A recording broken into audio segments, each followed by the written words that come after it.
In the heart of our cities and the expanse of our landscapes, two silent threats linger: air and noise pollution.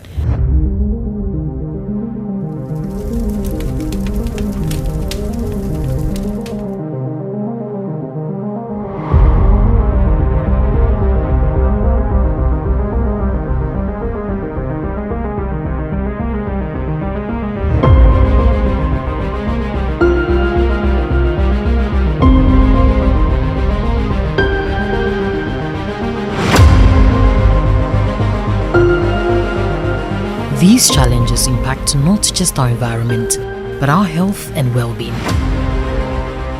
As urban populations grow, so do the sounds of our daily lives.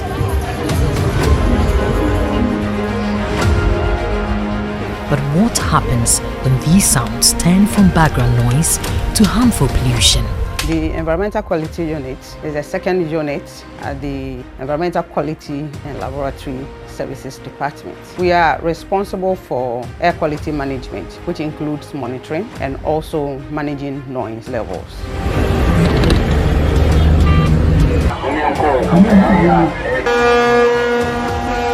When we talk about noise, it starts with sound, and sound is a form of energy or vibration that is transmitted through pressure variations and can be detected by the human ear. And when the sound level becomes high and is irregular or is unwanted, becomes prolonged, then it becomes noise pollution.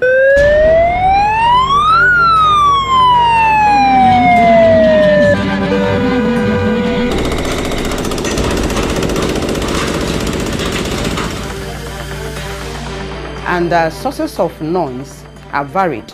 Some of these sources, it could come from the transport sector when the vehicles are moving. It can come from the commercial areas. So you talk about marketplaces where there are lots of activities and then people making a lot of noise. We can talk about religious bodies, so the churches and the mosques. From their operations, they also generate noise.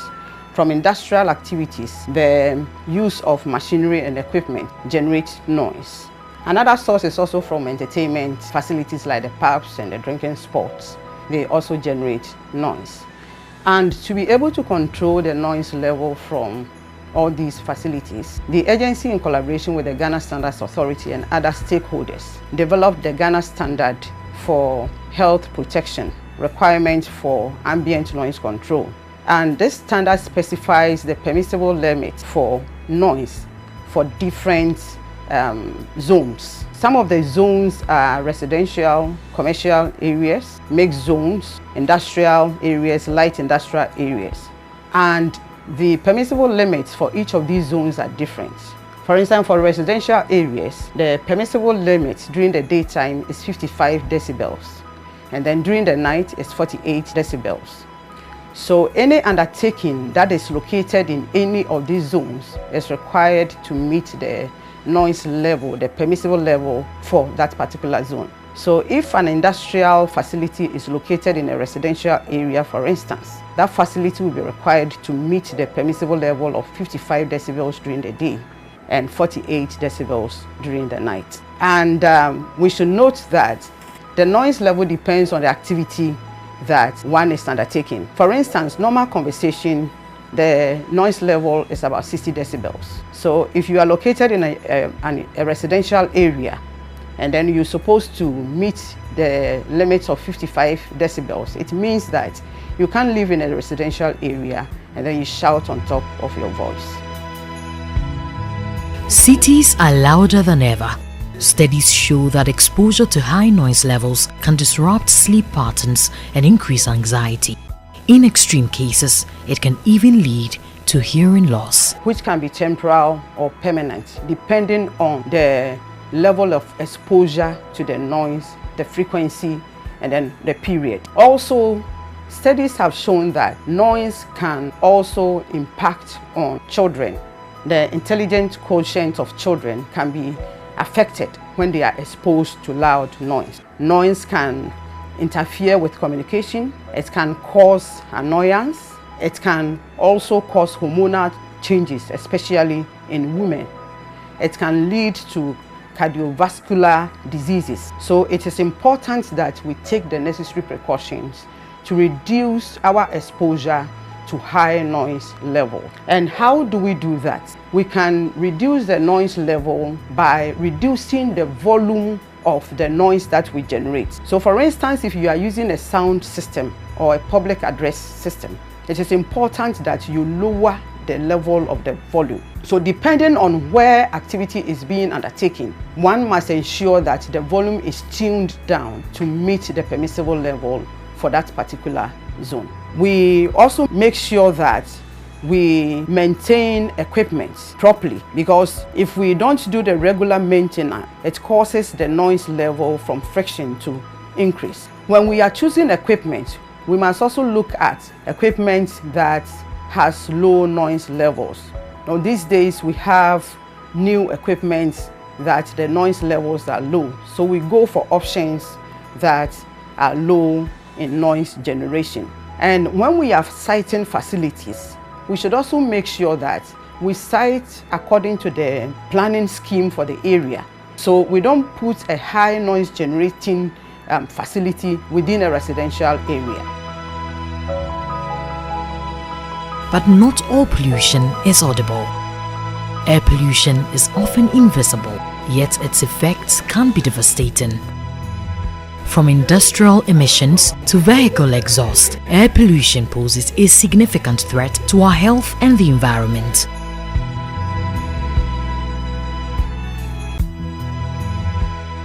If you talk about air, air is composed of oxygen, nitrogen, and other gases in smaller percentages. So the air becomes polluted when we introduce other substances or combination of substances into the environment. And these substances can be in the gaseous form. The sources of these pollutants vary. And some of these sources include from transport. We know vehicles use fuel. And during the combustion process, we have certain gases and particulates that are released from the process. And when the levels are high, they could pollute the air. The other sources are from industrial activities.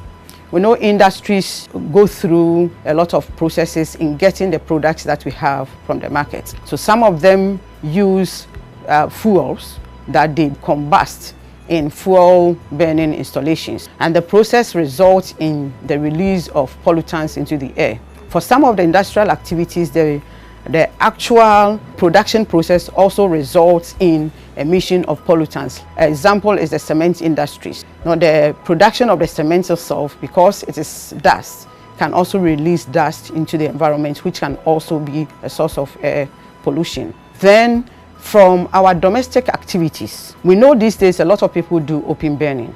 And as we burn our waste, we are releasing toxic substances into the environment that can also pollute the air. The kind of pollutants that are released depends on the material that is being burnt. We get people burning lorry tires, others plastic, and once we burn those waste, we release a number of toxic substances into the environment. And also studies have shown that the type of fuel that we use in cooking, the biomass, is also a source of air pollution. So when we use firewood or charcoal to cook with a kind of cook stove that we have, we generate smoke, and the smoke comes with particulates and other gases that also pollute the air.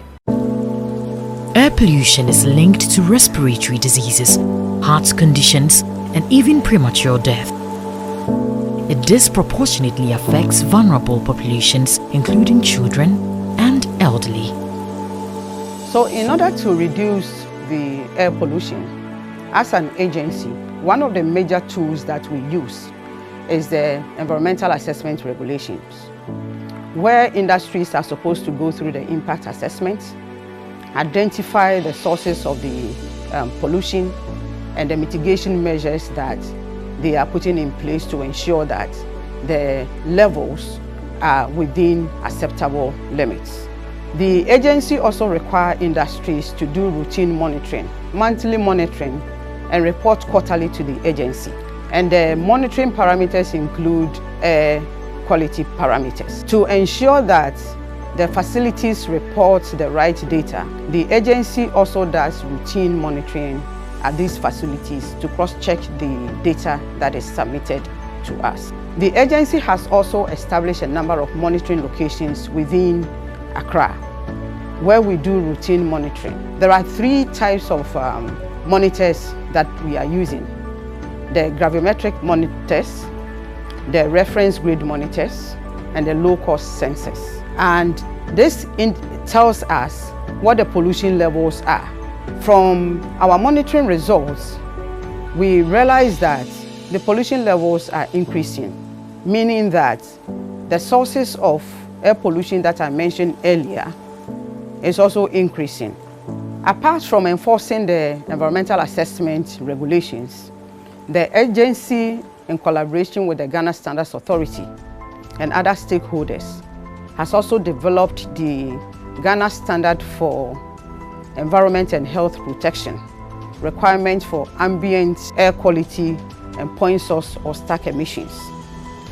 And this gives parameters that are supposed to be monitored, the permissible levels, and also the text method that are supposed to be used in monitoring these parameters. We also have the Ghana Standard for Environment and Health Protection, requirements for motor vehicle emissions, which also gives vehicular emission standards. So the parameters and then the levels that the vehicles are supposed to comply with. And these are supposed to regulate the emission levels. But implementation of the standards, because the sources of the pollutions are varied, there is the need for various stakeholders to come together to implement these standards. So for the vehicular emission standards, for instance, the EPA is working in close collaboration with the DVLA to implement the standard.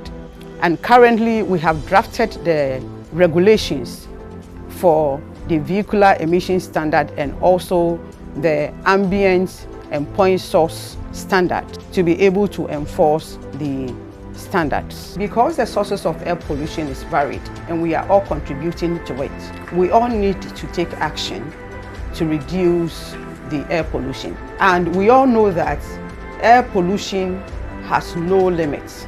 Once it is generated at a particular point, it can be carried to areas where there are no sources. So we all need to take action to ensure that we reduce the sources of air pollution into our environment.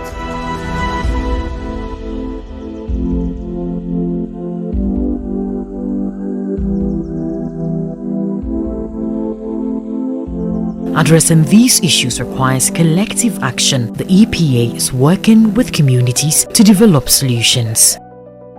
The agency also conducts awareness creation on noise pollution. So we do awareness for churches, for entertainment facilities, and the general public to let everybody understand that noise has impact on our health and our well-being. So we all need to take the necessary precautions to reduce the noise that we generate from our daily activities. The fight against air and noise pollution is ongoing, but with awareness and action, we can create a healthier environment for future generations. For more information, visit www.epa.gov.gh.